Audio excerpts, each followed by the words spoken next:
Yeah. The artist, I thought his name was Mike Wazowski. It's like Mike Sikowski, but when you look at it, it looks like Mike Wazowski. Oh, that's pretty interesting. Yeah. Holy cats, we are back. This is Become a Bat. I don't even remember what episode this is. 14? Good question. Yeah, you know what? This is 14. I see it on my notes there. All right. So I am Tom.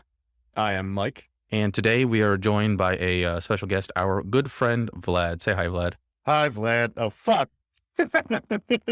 Hi, people. That works. That works. All right. This is going to be a more R-rated episode.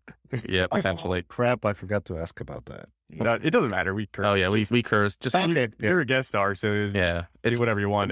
just Well, yeah, that's, within reason. Just, Yeah. well, yeah. I mean, Thomas will just mute you if you say something really inappropriate. yeah. Good. All right. So today we have two stories again. We're going to do Batman number 3, story 2, The Ugliest Man in the World. Mm-hmm. And then we're going to follow that up with Detective Comics 48. What was this one called again? The Secret Cavern. Yeah. The precursor to the Batcave, most likely. I mean, it's not the Batcave. You know, that's We'll get into that when we get to the comments for that one.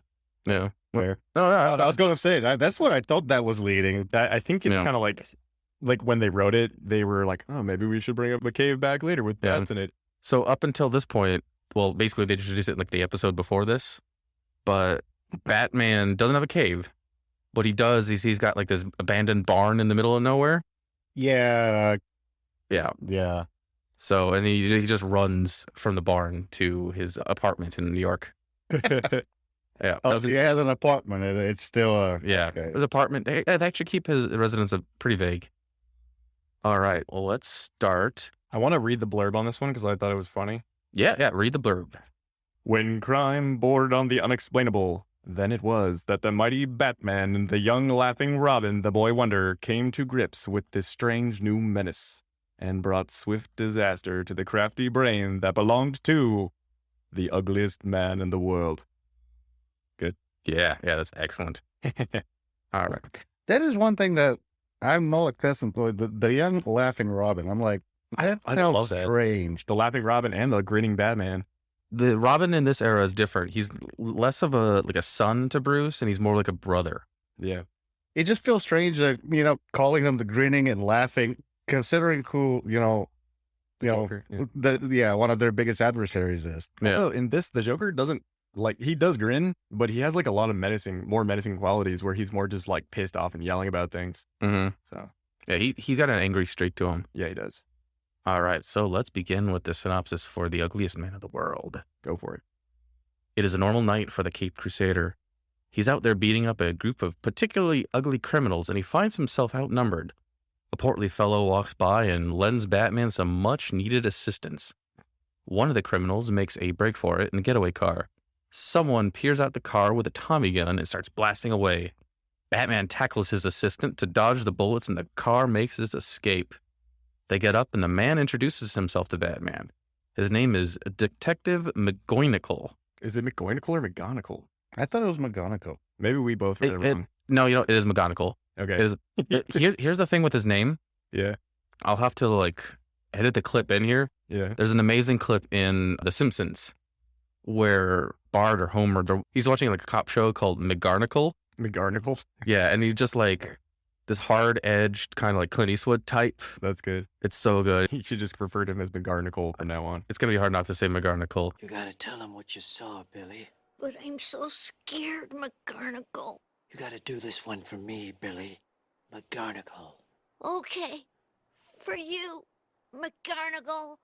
Well, McGonagall, Billy is dead.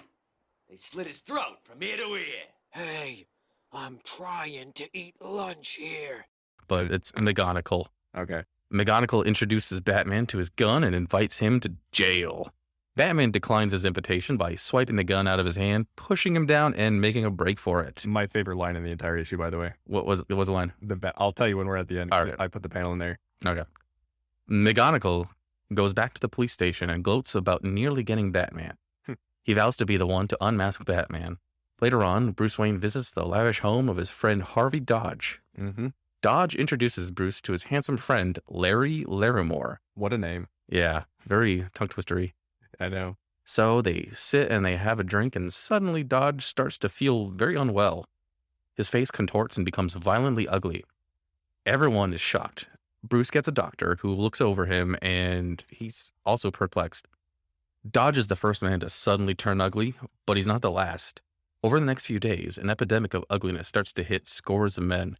At the same time, the police try to handle random mobs of ugly men who go on a spree destroying works of beautiful art. I love this issue. Just gotta say. It's so much better than the issue that I reviewed. So much better. It had this sense of fun throughout the whole thing. Yeah. Bruce visits Commissioner Gordon when Detective McGonagall interrupts them. He updates Gordon about his latest run-in with a horde of ugly men trying to burn down a museum the same night that he nearly caught Batman. Gordon officially assigns McGonagall to the ugly mob case, but he tells him to forget about Batman already.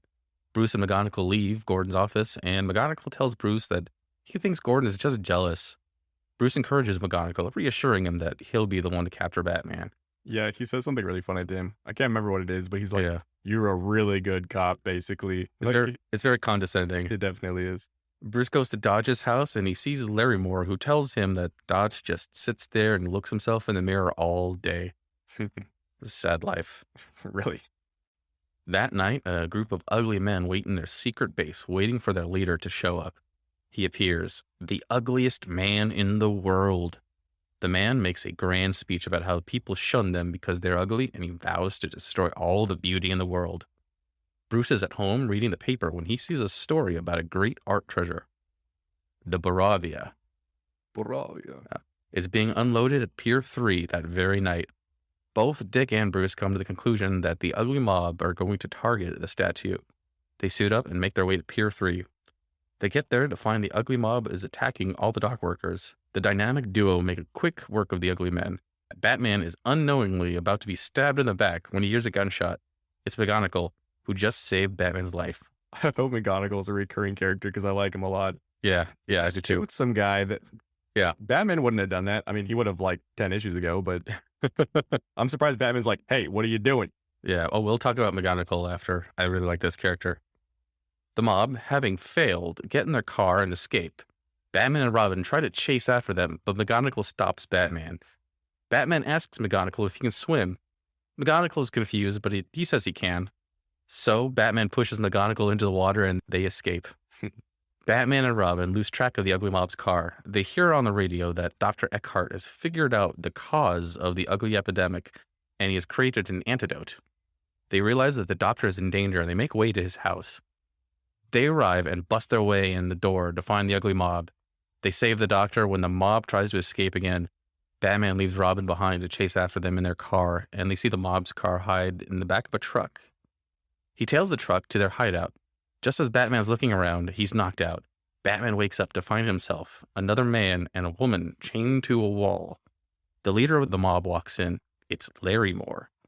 Larrymore peels off his face to reveal that he's been the ugliest man in the world the whole time. He reveals his backstory. 15 years prior, he was a handsome college student named Carlson. One of the fraternity brothers, Tyler, had prepared a concoction of drugs in a syringe, and he was going to only pretend to inject Carlson with it. But somebody bumps into Tyler, and Carlson gets injected for real. Oops, I accidentally injected you with my drug cocktail. He could have just filled it with, like... water? Yeah. Anything. Yeah. It's so With good. saline. Which they twice make sure they call it haphazardly mixed drugs. I know. It's like, I know. I'm just going to mix some stuff I found under the sink, and we're going to pretend to inject with them. Oops. It doesn't. I feel like it's not even drugs. It's just like Yeah. Drano and stuff like that. Like, if it was drugs, something else would have happened besides him just turning ugly. Well, technically a drug is anything that affects the human body, This is true. if you get really down to it. Yeah, continue. Anyway, a few days later, the drugs had taken effect and turned Carlson ugly. So ugly that his fiancée had to call off the marriage. Carlson became reclusive and spent 15 years trying to figure out the concoction that turned him ugly and get his revenge. Meanwhile, Robin gets done saving the doctor, and he needs to figure out where Batman went. He uses an infrared flashlight to track the trail of Batman's car using the special radioactive coating on the tires. He gets to Larrymore's house just in time to stop him from injecting his ex-fiancée. He unties Batman, and they beat up the mob. Again, Batman puts himself in a vulnerable position and is about to get stabbed in the back by Larrymore when he hears a gunshot. McGonagall's had saved Batman's life once again. He tries to arrest Batman, but Batman pulls McGonagall's hat over his face and they escape. The next day, Bruce and Dick read the news about how the Doctor was able to restore the victims of the ugly serum. Back at police headquarters, the police praise McGonagall for solving the case, but they also blast him for letting Batman get away again. McGonagall swears he's going to get Batman next time. The end. I feel like every time he wants to kill Batman or arrest him, he just saves his life instead. Yeah, it's a weird dynamic. It is, but I like it a lot. Yeah. Oh, McGonagall. Yeah, I do really hope he's going to become a recurring character. Yeah. I had never heard of him prior to this issue. I want a side series, Batman and McGonagall. Yeah. Like a buddy cop series. Yeah. That would be so funny. Most of all, he reminds me of Inspector Zenigata from Lupin the Third. Yeah. Just a little bit different. Like he's got his agenda to get his man, Yeah. but even though the people around him kind of think he's like a joke, but he's also like, even though he's kind of like this bumbling detective guy, he is competent. Yeah, to some degree, yeah. Yeah, He reminded me a lot of the guy's name? I can't remember. The name escapes me right now. Harvey, was it? Harvey Bullock. That's Yeah, what I was Bullock, thinking of too. yeah. The animated yeah. series. Yeah. Definitely. Yeah, I'm thinking he might have been the Archetype. archetype or the prototype for Harvey. But yeah, he is competent in his own right. He does find out where who the ugliest man in the world is. Yeah. And he gets there without any of Batman's help. That's true. Except for I saw a boy shining a flashlight at tire marks. I'm like, when I was reading that panel, I was like, nothing wrong can ever come of that. Yeah, I like that this is the third time, I think this is the third time, might be the fourth time, where they've used that weird chemical coating that you can see with the flashlight. Yeah. That's the thing. It was like, doesn't that mean that coating also leads back to the Bat Barn? Yeah, but you can only see it with a special infrared flashlight, and only Batman can make this chemical, apparently. Yeah. So I mean, it is probably just like a black light, but who's gonna know to use it on the street? Yeah, right? So I mean, Yeah, true. unless you black actively light, man. know that's something he's using, and Yeah. Let's get over your thoughts. I'll go over my thoughts, and Vlad, if you got any extra thoughts, you can toss them in there too. oh yeah, the villain. I like that he wasn't in it for like money or power. He had a much more like abstract idea, like it was revenge, but with a grander vision.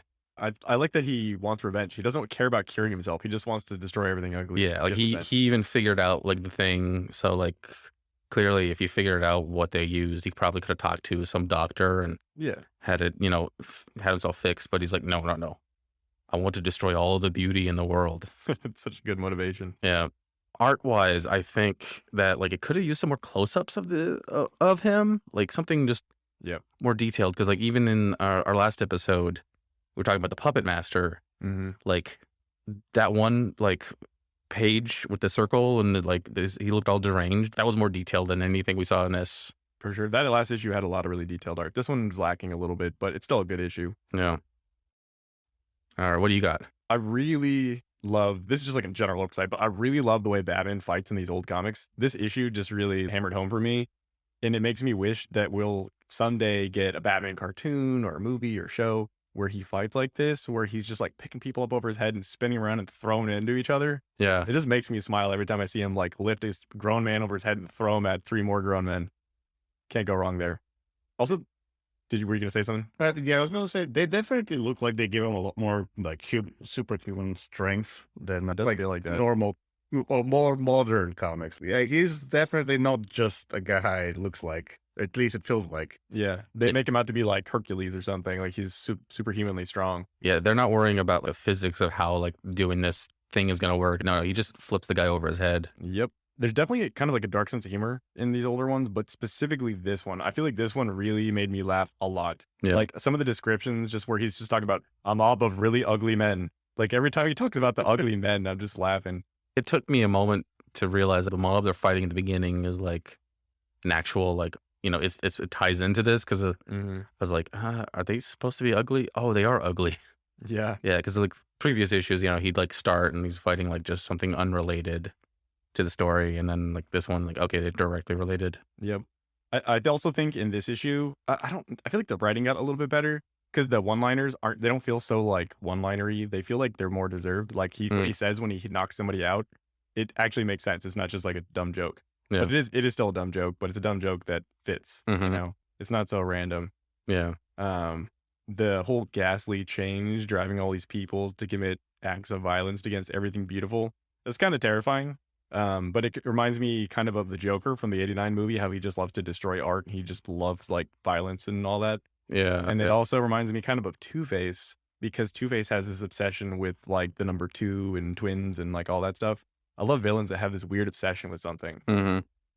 And I love this guy's ridiculous origin story. Like, it never needed to happen. Yeah. Who would do this? Yeah, this is the most origin we got for one of the villains, too. I think a lot of them are just like Probably.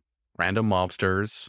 Yeah. We don't have an origin for Joker yet. No, Nothing for Catwoman. not really. Nothing for Hugo Strange No. or Dr. Death or the Monk.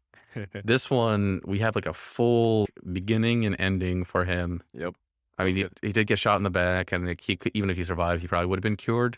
Remember last time I said, I wonder what the plot of this one is? Did he catch the ugly? Oh, yeah. And he did, and he was making people catch the ugly. Like, Spreading it around like a Yeah. disease. I was thinking like SpongeBob. Yeah. Yeah, Cut the ugly. that's how I didn't quite figure out how did they like spread it. Like, Well, they only briefly mentioned it once, and it's exactly like the Puppet Master. He gives them a needle with the drug on it, and if they scratch you with the needle, you okay, yeah. turn ugly. I assume since he had the formula, he probably had a way to synthesize it in such a way that's like way more effective than his original dose. Do you want to get into the panels, or Vlad? Do you have any? Yeah, you have unique anything else? thoughts? Any unique observations? I've seen they're starting to experiment with gadgets and whatnot, and how like just how ridiculous like coating the tires of a car with something that's trackable is. I was like, Yeah. okay, that's yeah. And sure enough, you know, the detective after that is like, oh, I saw a kid shining the light. It's like, yep, well, there it is. Like, it didn't take long for that to happen. Well, he's another detective. It's not like Yeah. a random person just might see Robin run around with a flashlight and be like, Yeah, Yeah, maybe seeing doing? I mean, seeing a kid in like a costume at night Yeah. is kind of weird, but seeing a kid with a flashlight at night, okay, you'd be like, yeah, okay, I guess. It's nighttime. Yeah. Flashlights. But it was interesting considering that's like, you know, that's one of the few issues that I've read from, like, especially something that early in comic books. Mm-hmm. It's definitely a different perspective. Like you were saying, for one, like, hey, it's just Batman flinging people around. Yeah. Definitely looks like he's more jolly, for like a better term. Mhm. I was like, yeah, that's Yeah, he's like constantly grinning ear to ear while he's beating these people up. He does scowl a little bit, but nowhere near as much as he does now. right. Yeah, that was that was a little bit of when it was like interrogating people, but yeah. Mm-hmm. Yeah, he's having a lot of fun in this era. Yeah. In the last episode, we actually specifically referenced how in one of the panels, he said that they were having fun when they were beating on the crooks. So, panels? Yes, let's get into the panels. All right. The first one I chose, it's, as we were talking about earlier, it's one where he's in the middle of flipping a dude Yep. and somebody says, "Holy cats, the Batman." Yep. That's a really fun phrase. I wonder how many times they're going to reuse that. The way it looks like he's flipping one guy, but I can't quite tell if he's like flipping him down up or up down. Yeah, Because, it's like, not the- very clear. He's definitely hit the guy who's yelling "Holy cats," Mm-hmm. and then he's just doing that uppercut to what is that? An uppercut or It's like a roundhouse. yeah, roundhouse in the little circle. It's a pretty good panel too. Unfortunately, these guys aren't wearing hats, so when they lose their gun, their hats don't fly off. Let's see. The next one is right after Batman had just pushed down McGonagall, and I mostly picked it just because it's so childish. Just push him down and run away. Yeah, it's the most un-Batman thing he could have done. But see, this is a good example of what I was saying, where the one-liners don't feel so random. He says, "So long, McGonagall. See you in the funny papers." Mm-hmm. Batman is in the funny papers at this point in Yeah. real world. Yeah. So like, it's not that random. Yeah. Yeah. And then so after that, we had to put in one of the close-ups of Ugliest Man in the World. That's the best picture of him in the whole issue. Yeah, that's the one that's like, this is an ugly-looking man. He's, how do I describe him? He's got a really big nose, just like a gigantic mouth with like round teeth. He's a Dick Tracy villain. Yeah. I can't think of what that guy's name is, but he looks exactly like one of the Dick Tracy villains. Prune face? I don't know, but Yeah, he's got a more brutish look to him. yeah, he does. Yeah, like thin hair. Yeah, he definitely looks kind of like cavemanish. Yeah. One of my panels describes some of the way that they're describing them is really funny. All right, we're already into mine, huh?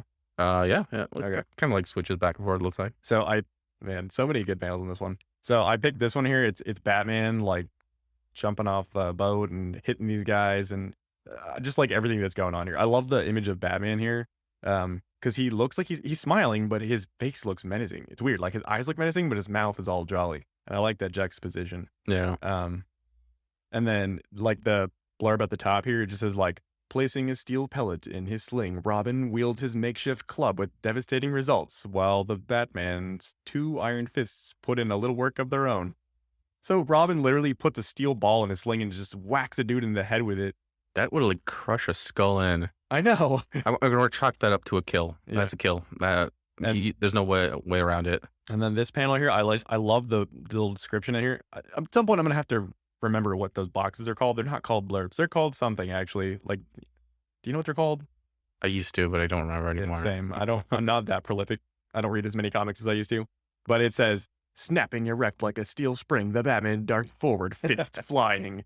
So I picked it because A, it says erect, so haha, funny. Yeah. And B, like, it's a really good, like, visual, and like, when you're reading it and you see it, you can actually like feel the action. Like that guy's head is snapping back so hard that it's flying off the panel. Mhm. And the motion lines and everything, it works. And then what these guys are saying, the Batman, let's get out of here. The guy in the corner there, the lower right corner, kind of reminds me of the guy running away on the very iconic Action Comics #1, Mm-hmm. like in the corner. It's Oh yeah, really I funny. can definitely see that, like cowering and running. Yeah. Yep. And then this one right here, this is the description of the ugly that I was telling you about. I just think it's hilarious. So it shows the close-up of their friend's face as it's like mutating, and it says, his features become bloated, moronic, his eyes become watery, his nose grows thick with wide nostrils, until in place of a once young, intelligent-looking man, there is now a coarse, ugly person with an aged, idiotic face. You know what his ugly face reminds me of? What? Vlad, can you think of it? First thing that pops in your head when you think of that. Oh, really? I can't. The feels good man frog. Oh my god, yeah, his lips look just like that. Yeah. His eyes? Like the way his like face kind of like protrudes. That's I can kind of hilarious. Yeah. Yeah. Oh, dude. I'm gonna have to turn that into something to post on Instagram now. Yeah. Feels good, man. Good one. Yep. What happened to him? I don't know. And then this one is a 2-parter here. So it's Batman slapping the gun at McGonagall's hand, and then Batman pushing him down, like with his hand directly on his face. He just face palms him to the ground. Mm-hmm. But I love this because this is right after McGonagall says he's going to take him to jail. And he's like, sorry, McGonagall, but I have a distinct aversion to jail. Like, dude, that's hilarious. That's Love it. another one of those one-liners that like actually works, and it doesn't feel so random. But Yeah. I laughed so hard when I read that. He's like tabletopping him with like With the fire hydrant. with the fire hydrant. Yeah. Batman's kind of a badass in this issue. Yep. And then this panel, this is just the panel of like the flashback origin story. I thought it was hilarious. And it says, it begins when a young man was being initiated into a college fraternity. And then it's like these 3 guys, and then he's tied to the pillar. And one of them's like, what have you got there, Tyler? And then Tyler's like holding his hand up to his mouth like he's trying to like be quiet like this so people don't hear. And he's like, it's a hypo needle filled with a lot of drugs I mixed together haphazardly. I'll pretend to inject it into Carlson. Who does that? Just love the haphazardly mixing together Yeah, drugs. that's I know. Like, what? That sounds like something somebody would like make up today to be like super funny, just like as a line, because Yeah. it's just so ridiculous. This is why you don't join a fraternity, kids. Yeah, So that you that- don't get accidentally injected haphazardly with drugs and turn into the ugliest man in the world. This is the worst hazing. I know. Yeah, that's it. But man, this issue cracked me up so much. Yeah. All right. Any final thoughts on this issue? I think I covered everything that I feel about it. Yeah. This was probably one of the best issues we've read so far. That like doesn't have anything to do with like any villains we know. No, but It's So it's a funny. huge surprise. I loved it. It was very ridiculous. Yeah. yeah. I feel like it's a good jumping on point because you can see like how it's so ridiculous, but like it still feels like Batman, you know? Yeah. There's like a lot of good humor to it. A lot of good action. Mm-hmm. A lot of new characters and a very fleshed out. Sorry, no pun intended. Villain. You know. Yeah. Ah, Yeah. And just it just feels better written. It's Yeah. funnier. It's funnier in a better way. The humor is more dark. Like, Yeah. I just liked everything about this issue. All right, so we're going to take a break, and when we get back, we're going to do Detective Comics number 48.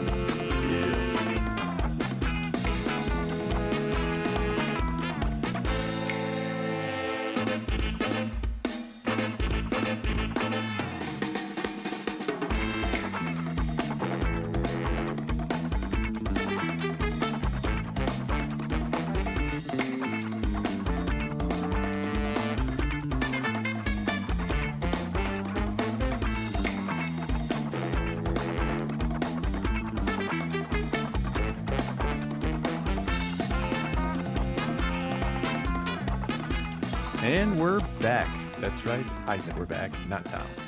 We're back with Detective Comics number 48, The Secret Cavern. This is the February 1941 issue, art by Bob Kane, Jerry Robinson, and George Russos, written by Bill Finger. I'm going to attempt to describe the cover here. One thing that's completely different about this cover that none of the other ones have had so far is that the Batman that's up in the little tiny circle on the top left is not the classic original Bob Kane design Batman. It's the more modern short-eared Batman that we've been seeing recently. I didn't even notice they updated it. But it still says the Batman. Yeah. Otherwise, this cover looks so much like the past 6 covers that we looked at. It's kind of funny. Yeah. They're becoming kind of repetitive, but it's got Batman and he's swinging in on a wrecking ball basically, and then Robin's. It's not a wrecking ball. It's something like a dock lifting kind of it's rope like a thing. giant ball on a rope. I can't tell what it is, but I think that is actually supposed to be the weight on the hook. They used to have that there's a hook on there. Yeah, exactly. I think that's what it is. I think the hook, that's just the dock weight on the hook, so it doesn't swing around too much when you're lifting and things and trying to cook, hooking bags full of fish or something. Or bags, or if it's a big crate, they'll have Gotcha. Yeah. Well, there you go. It's an actual thing. It's not a wrecking ball. But I'm sure it could be used as one. Probably. You want it to. Anyway, they're swinging in on this ball, right? And Batman and Robin's capes are fluttering in the wind. There's some criminals running towards us, the reader. One of them's pulling a gun as his hat's flying off for no reason, and they're apparently about to start shooting, but they look pretty scared. Yeah, the guy in the Foreground. the guy in the foreground, his eyes are really weird. They're almost like cat eyes. Yeah, I was gonna say it looks like He's got no pupils. Yeah. It's like he's so scared that his eyes rolled into the back of his head or something. Yeah, they're very strange. Maybe his eyes have action lines in the the white parts. they whipped to the side so quick that they had their own action. We can't Yeah. see the pupils because they whip to the side so fast. Yeah. Maybe that's what that is. Those are action lines to show how he's looking so dramatically to the side. That could be it. The one thing I really like, or two things I really like about this cover, one is Batman's cape. I read this article recently that where Jerry Robinson was saying that Bob Kane was obsessed with Batman's cape being wings, and every time Jerry Robinson tried to draw that as cape, Bob Kane would go in and turn it back into wings. So whenever you see the cape separated like that and it looks like wings, it's Bob Kane.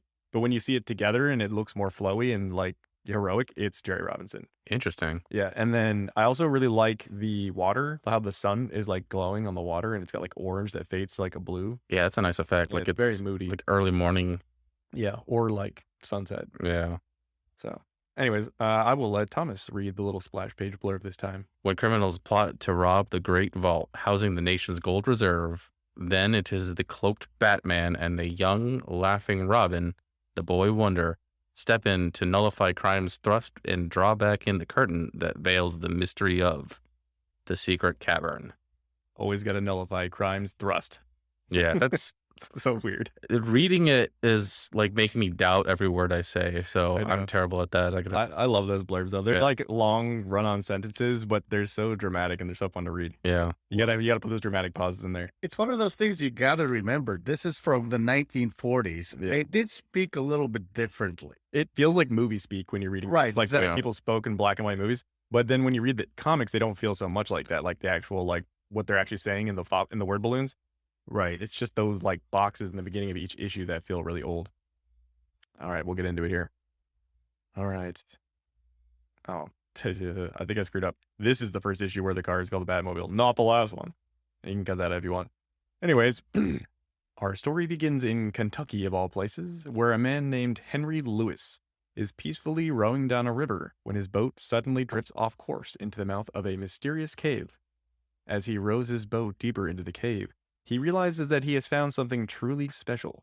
This massive limestone cavern is quite possibly the largest one ever discovered, dwarfing even the mammoth Carlsbad caverns in California. He pulls his boat over and uses his surveying equipment to take some quick readings. After taking the readings, it dawns on him that this cave runs directly beneath the government's gold stock at Fort Stocks, which is a really bad DC Comics version of Fort Knox, I guess. It's kind of an awkward naming, It is. especially after saying like the gold stock. Like Right. you say stockpile, just to space it out more. In his Right. excitement, Henry rushes back to town and heads to the local bar. There, he proceeds to get drunk, I'm assuming, and tell some random bar patrons about his discovery. As soon as he mentions the part about the cave being underneath Fort Stocks, though, he realizes that he has made a mistake. The men seem a little bit too interested in the location of the cave, so he backpedals and lies and says that he doesn't actually remember it. Then he quickly leaves and heads back to his remote cabin in the woods. Shortly after getting back to said remote cabin and relaxing, there's a loud noise and the front door is forced open. Standing there are the men from the bar. They have come to pry the exact details of the cave's location from Henry through whatever means necessary. The men tie him up and proceed to beat and torture him, but he never breaks. If I ever discover where a large pile of gold is, Don't tell anyone. I got to be very sober, like at least till it's secure. Right. Definitely don't go to your local dive bar and tell people about it. Yep. It was one of those moments. Again, it was like, oh, nothing wrong could come of that. Oh, wait. Oh, yes, something can always go wrong. Yeah. After some time, he passes out, and the men talk amongst themselves. One of them suggests offering Henry a cut of the gold, but another points out that Mr. Lewis is already a millionaire and he doesn't need the money. As soon as he utters those words, he remembers that Henry Lewis has a daughter, a semi-famous daughter who's a society singer and performs at a place in the city called Ronaldo's Top Hat Club. Looks like they have found their key to extracting information from the poor Mr. Lewis. 2 nights later, the men are at Ronaldo's for a secret meeting with its owner. The men tell Ronaldo that they know his club has been struggling, and they have an offer for him, a chance to make some real dough. Ronaldo, real dough? Oh my god. Oh wow. Ronaldo seems interested. A few hours later, still at Ronaldo's nightclub, Playboy socialite Bruce Wayne enjoys a night out on the town. As he's eagerly awaiting the night's entertainment, Linda Lewis approaches him on her way up to the stage for her set. The two flirt, and Bruce invites her to go see a movie with him after the show is over. She happily agrees. Is this where you were saying that, like, it's definitely over with him and his other girlfriend? Yes. Yeah, Yes, it has to yes. be, right? Yeah. You would think. I mean, he was flirting with Catwoman too, though. He was flirting with Catwoman as Batman. That's true. So it's a different man. It doesn't count. Yep. It's stupid. Ugh. All right. Later, after the show, Linda heads back to her dressing room, where she changes back into her regular clothes. But just as she is finishing, a creepy man sneaks up behind her. She catches his reflection in the mirror and acts quickly, whirling around to face him while pulling a small pistol out of her dresser drawer. She points the pistol at the man and tells him to back off or she will shoot, but he keeps creeping towards her and taunting her. Realizing that she only has seconds to act, Linda pulls the trigger and fires off a round directly into the assailant's heart. As the assailant falls to the ground, he murmurs that he shouldn't have. It was just a joke. And then the door bursts open and 2 men come barreling through to see what the commotion was about. I don't think anybody would have convicted her. Yeah, right. Like she should have just been honest with the police. For sure. Well, we'll see why. Immediately, they see the man lying on the floor dead. One of them, who is revealed to be Ronaldo, informs poor Linda Lewis that the man on the floor was Nick, and he was just playing a practical joke. In fact, all 3 of them were in on the joke. Ronaldo tells Linda that everything should be okay. The music in the club is really loud, so loud that most people probably wouldn't have heard anything, except for them, I guess.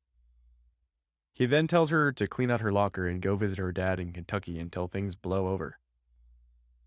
That's weird. That's a really That's kind of like the whole, like, you should take a vacation. it's very You're from India. specific. Yes. Yeah. Linda packs up and leaves immediately. As soon as she leaves the room, Ronaldo gives a sign, and Nick gets up off the floor as if nothing has ever happened. The 3 men discussed their plan. Ronaldo swapped out the real bullets for blanks while Linda was performing on stage. Then they had Nick sneak up behind her so that they could frame her for murder and use her murder weapon as leverage to get Henry Lewis to reveal the real location of the secret cave. Man, convoluted. Yeah, you got to make sure every single part of the plan works. Right. After waiting in vain, a confused Bruce Wayne makes his way into the dressing room looking for Linda. But instead he finds Ronaldo. When he tells Ronaldo that he and Linda had a date, Ronaldo is taken aback and struggles to come up with an excuse. All he manages to say is that she couldn't make it. Bruce watches as Ronaldo heads back into the club and wonders to himself why she wouldn't have just told him that she was busy. Later that day, Linda Lewis arrives at her father's house in Kentucky, only to open the front door and find him held at gunpoint by none other than Ronaldo and his lackey. Ronaldo. Oh, Ronaldo. I'm going to say your name so many more times. Do you hear the drums, Ronaldo?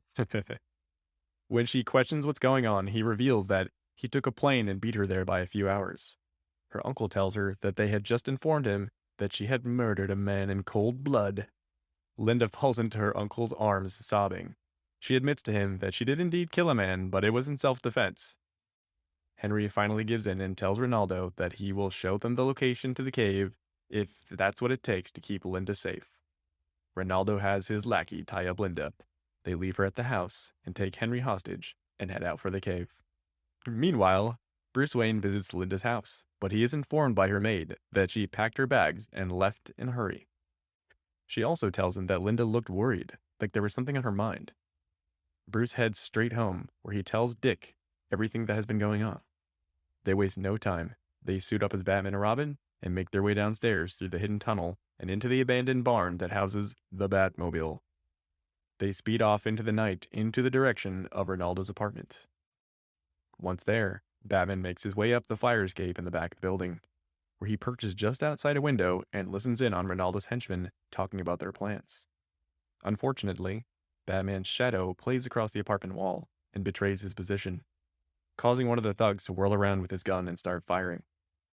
The mysterious figure of the Batman leaps from the shadows. He pounces on the gunman and disarms him, then throws punch after punch at the guy until he is begging Batman to stop, and finally gives up Nick and Ronaldo's location. Once he has the information, Batman shoves the gunman aside and heads for the Batmobile. The dynamic duo take off for the garage on Marker Place. Turns out that that's actually a gambling den in disguise. You gotta love those gambling dens. Disguised as garages? Yes. I feel like that's a movie trope. Batman reveals that he forgot to tie up the gunman, and assumes that he's most likely calling Nick right this moment to warn him. His hunch proves correct. Nick's men arm themselves and prepare for the costumed crime fighter's arrival. 2 guards posted up at the front window notice a bright red roadster coming their way. At first they think nothing of it, but pretty soon they recognize it as the Batmobile. Pretty good of them to recognize that. I know, right? I mean, it is pretty obvious when you see Batman and Robin driving the freaking thing, What else do you call a car that Batman and Robin are in? right? The Batman and Robin mobile? I don't know. The Pope Mobile? Before they can react, the Batmobile comes crashing through the garage door and into the gambling den. The 2 heroes leap from the car and jump into action. Batman picks up a heavy card table and uses it like a battering ram to dispose half of a dozen men, then starts wailing on the rest with his fists. Robin grabs a tire off the wall and bowls it towards a small group of thugs, knocking them into each other and out cold. Nick panics and flees, but Robin reacts quickly and lassos him up like a cow. They tie him up and blindfold him, then take him back to Henry Lewis's cabin in Kentucky. When they arrive, Batman takes out a thug who is standing guard. Then he drags Nick inside and reveals the entire extortion plot to surprise Linda and Henry. Moments later, Batman and Robin take Henry and a rowboat and have him lead them through the cave to where Ronaldo and his men are. The monsters are busy digging their way up through the cave into the vault at Fort Stocks. They break through the cave wall and crawl into the vault just as Batman arrives. Robin uses one of the oars to take out half of the mobsters, and Batman uses a ladder to take out the rest. 2 of the mobsters are left stranded up in the vault, with no way back down into the cave. One of them opens fire on Batman, but he misses, and the gunfire draws the attention of soldiers who work at the fort. They come running and see the mobsters, and without hesitation, the soldiers draw guns on the 2 men and gun them down. Oof. I know, right? In a panic, Ronaldo steps out of his hiding place and tries to make a run for it, but Batman tackles him and then knocks him out with a blow to the jaw. One single blow. As Batman disengages his enemy, he sees the mild-mannered Henry Lewis punching his way through a bunch of thugs and smirks. Batman's the one who smirks, not Henry Lewis, although I'm sure he's having fun. After everything is said and done, the Caped Crusader explains the situation to the commander in charge of the fort. The commander thanks them for being upstanding Americans and salutes them as they fly away in the Batplane. The end. God bless the Batman. I thought you were going to say America. I was about to. Yeah. I love it when just comics just get like really patriotic out of nowhere. Like at the very end. But like, Yeah. but like it's also just like solemn towards like Batman. Like, Yep. it's so funny. I know. Thoughts? I don't have too much thoughts on this issue. Like, It's hard to think about this issue. There's so much going on. there's a lot, but it's also not a lot. They have a pretty convoluted plan, but it's got some nice art. It's got Yeah. some nice art. It does have a lot of like really cool shadowy Batman art. You Yeah. know? Here, I'll read my thoughts here. So, first of all, I thought it was funny when Batman is rowing into the cave. He's like, "Oh, this is awesome and peaceful." Right? He actually says, "What a solemn, awesome place." So I feel like that is foreshadowing to him wanting to have a cave of his own, his Mhm. own Bat cave / man cave. Yeah. And then I enjoyed the first story when I was reading it, or I enjoyed this story when I read it for the first time because I actually read it all the way through like quickly, and then I went through it again and like took notes. But when it came to breaking it down to detailed synopsis, it kind of fell apart for me because Mhm. there's all this like, meanwhile, later on that night, the very next day, on the other side of town, like 2 hours later, like, holy crap, can we just like tell a story from beginning to end? Like, it's everywhere. Suddenly we're in Kentucky. I know, back in Kentucky at the lonely cabin, like, come Yeah. on, guys. Not even like the Colonel. Yeah. Yeah, that was a Not a single KFC in this issue. that was a big problem for me in this for this issue. Was like this comic needs to take its ADHD medication. Right. It's all over the place. Yeah, absolutely. The last issue that we were just talking about is so simple and such a Oh, yeah. straightforward plot, and this one's just like, blah, blah, blah, blah, blah, like, holy crap, it's hard to focus. Mm-hmm. It's still a fun story, and like if you try to simplify it, it kind of sounds interesting, but it is a chore to read. Yeah. Yeah, this is like a more of a whole story arc shoved into a single issue. It does kind of feel like that. Like it could have been like 2 issues, like a 2-parter. Yeah. Yeah. It could definitely need more space to breathe. Yeah. That was actually the we were mentioning how Batman kind of has more like superhuman qualities to him. Yeah. The table. Oh Like, yeah, the it game just table. yeah, it just use it like it propels himself with a table forward. And it's like Yeah. that's a heavy table if it's for gambling. They even made a point of saying that it was heavy. And Yeah, I like the exactly. fact that like he doesn't just like kick down the door like he normally does or bust through the door. He drives through the wall and Mhm. then they jump out of the Batmobile. So, yeah. Linda Lewis Mm-hmm. totally sounds like a Superman girlfriend. It really does. Like the double L's. Lois Lane, Lana, Lana Oh. Lang, Lex Luthor. Superman's Yeah. other girlfriend. The mermaid. I can't remember her name. Oh, I can't. I know what you're talking It's about. another double L. Yeah. But also, yeah, definitely Julie Madison. They broke up off screen. They had to have. Yeah. Do you think Superman appreciate Larry as well? Larry Moore. Yeah. Whoa. Yeah. Yeah. Maybe they were. Okay, so Metropolis shows up in Batman Mm-hmm. before Gotham does, but the double L's happen in Batman before it does in Superman. Yeah. You want to talk about the panels? Yeah, there aren't too many, but like you did kind of go over the one, just when the rowboat. Mm-hmm. But like if you take out the text, it's a really like moody, somber like moment. Yeah, it definitely is very moody. Yeah, and like the Batman's cowl, there's no smile. It's just all in shadow. I like that you just basically see like his hands, his eyes, and his nose. Not even his Yeah. nose, like the nose part of the cowl. Yeah, That's it. It's just like the way the light kind of bounces off it. It's really cool. Yeah, it is. I like that panel a lot too. Yeah. And nowadays, it probably wouldn't have any words. It would just be the panel. Mm-hmm. Yeah. And then after that, we have Batman in the Batmobile, which at this moment, I mean, he's just like speeding through it, but at this moment, it's like a red roadster. But I just noticed, the hood ornament. Yeah, it's a bat. Yeah, it's like It's a a little yellow, yellow bat. gold, and Probably supposed to Batman. be gold. Yeah, that's really nice. Yeah, it's a little touch. And then, so that's kind of that. I mean, Yep. You got another one down here. I actually posted mine in front of yours. wait, let me do the thing. what it says in the Batmobile panel. Oh yeah, There is the quiet purr of a supercharged motor, and the Batmobile streaks out into the night. the quiet purr of a supercharged motor. It would be like brrr. It wouldn't be quiet at all. Yeah. It'd be like the one of the Batman. Yeah, like you listen to, you watch Batman, like the Adam West show, like Yeah. the Batmobile not as loud as I know. Like, It would be loud. like it feels like it's more loud than like the Burton Batmobile. Yeah, Definitely not as loud as the Tumbler. We've heard that in real life. the Tumbler is pretty loud. I think the new Batmobile, the new Batman movie, is the loudest.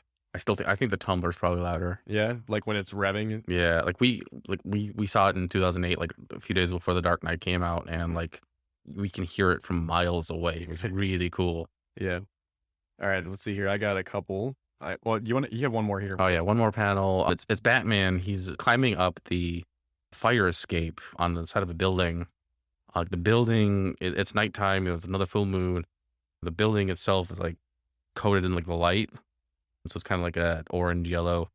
But the Batman's shadow is like Huge. is huge on it. It kind of looks like the bat symbol. I mean, not the bat symbol, but the bat signal. Yeah. Yeah, like on a building is really cool. You know what it also kind of looks like? It kind of looks like the logo for the cover of like the Shadow of the Bat comic. Oh, I know exactly what you're talking about. Yeah. Yeah. I like that panel a lot too. Yeah. A couple of these panels you picked were panels I picked. So I didn't put them in there. Like the Robo one Yeah. and that one, I picked both those two. Yeah, I figured you picked that one too. Yeah. Swiftly and noiselessly, the Batman moves up the fire escape. Yeah. And then we got two with Robin down here. Yeah. I'll do these two. So Yeah. this one I just thought was funny. I just like the line, the delivery. It's just a close up of Robin decking a guy in the chin. And all you see is like from the shoulders up. So it's definitely this action shot. There's this big like pow thing in the middle. And then Robin's just like, and you're no exception, horse face. Like, Yeah. horse face. That would have been a little more appropriate in the last issue. Yeah, right. You just call Yeah. people horse face.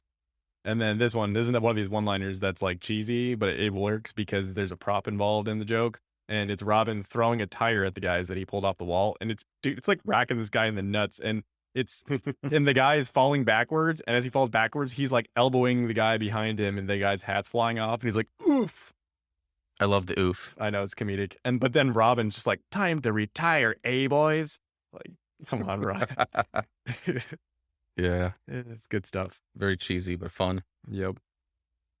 Vlad, did you have any panels that stuck out to you, or do you just like do you like the panels that we picked? I did like those. Yeah, I mean, but the one that actually did stick out to me was the one that Batman mentions that, oh, we forgot to tie up the guy we were just talking to. Oh yeah, There's a little bit of a menacing quality in his eyes that moment that almost made me think, did he actually forget to tie him up on purpose? So when they get there, they have a justified way of like just beat the hell out of everyone in there. I kind of got that vibe too. Like he's Yeah. just like, oops, I forgot to tie him up. Exactly. Yeah, really dark. exactly. Yeah, Like, oh, you know, like he wants them to be ready with guns so that he can go in guns blazing. And exactly. knock Yeah. them all out.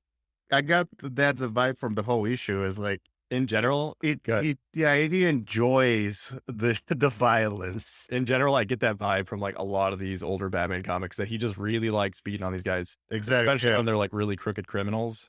And it just gives me more appreciation for like that All-Star Batman and Robin Frank Miller arc, because that is very much the way he is in that, almost to like the extreme. Yeah. Definitely Oh the yeah. extreme. Yeah, that was like But- dialed to 11. Yeah, I love that.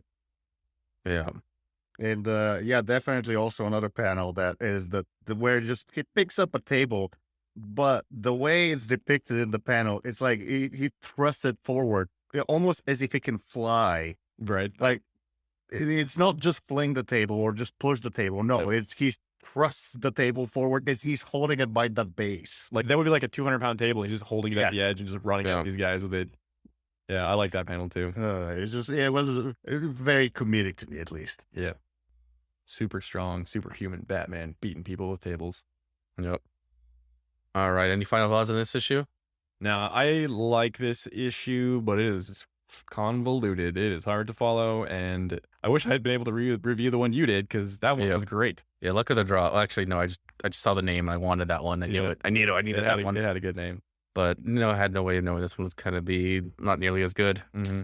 But you know what? You can take the Batman versus Catwoman. Yes. So next time we're kind of out of sync as far as like our reading order here, since Detective Comics is like already in 1942, and we're still on in the middle of 1941 for Batman. So we're going to finish off the last 2 Batman stories in Batman number 3, The Crime School for Boys, and The Batman versus the Catwoman. I'm excited about that one. Yeah, that should be good. I peeked ahead a little bit, so I know what to expect. Yeah. All right. So next time, I don't know. Until next time, boys and girls, Be there. we'll All right. see you square. Thank you for listening. Peace.